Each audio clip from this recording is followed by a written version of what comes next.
This is the Vazen full frame f2.8 85mm 1.8 squeeze anamorphic lens. Hello, this is Gunther from CineD.com, and I recently had the opportunity to test this lens in the beautiful city center of Vienna. This is a CineD review, supported by B&H and CVP. So let's have a look first at some sample footage I shot exclusively on this lens in the beautiful city center of Vienna. I also took the Panasonic Lumix S1H with me.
The whole footage was mostly shot wide open at f2.8, some of the shots are also at f4.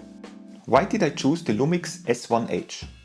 It has a full frame 3x2 image capturing mode, which translates beautifully with the 1.8 squeeze factor of the anamorphic lens into a 1/2.7 anamorphic aspect ratio. That's a bit wider than your typical 1:2.4 aspect ratio, so you could either crop it or leave it as it is. I left it as it is. Also, the Lumix S1H in-body sensor stabilization offers special anamorphic modes which take the specific stretch factor of the anamorphic lens into consideration. That's a big plus if you plan to go for handheld shooting. The viewfinder and monitor can be de-squeezed as well. Build quality of the lens is good. The focus ring and the aperture ring move very smoothly, and also the PL mount is very solid. Also, an EF conversion kit is included. What feels a bit odd is you can see the grease that is used to lubricate the inner moving elements on the front side. That doesn't make up for such a good quality impression, and also these carbon fiber inserts that you can see here look a bit strange. So overall, the finish and quality feel okay, but for an $8,000 lens, which is not exactly cheap, it leaves me with some mixed impressions here. On the plus side, the lens is not that heavy. It's 1.5 kilograms and is also only 17.5 centimeters in length.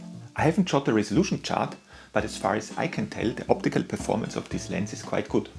It is a bit soft at f2.8, but sharpens up nicely if you move to f4 and higher aperture numbers.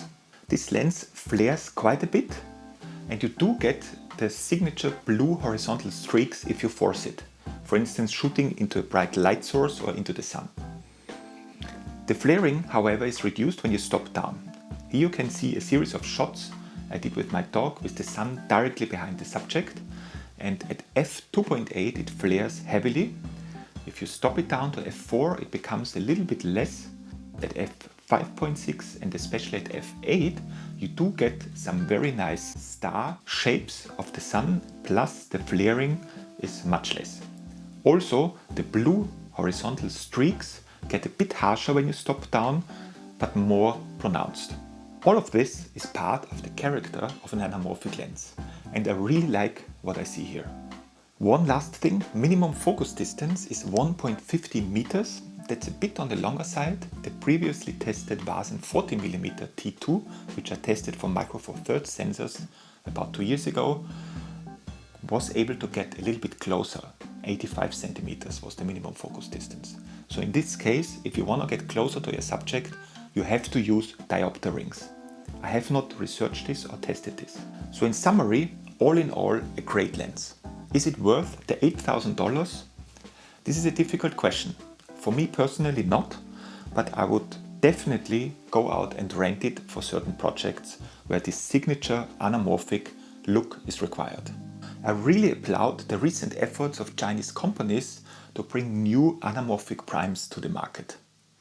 Vazen has also announced 2 more prime lenses for full frame, so I'm really eager to get my hands on those.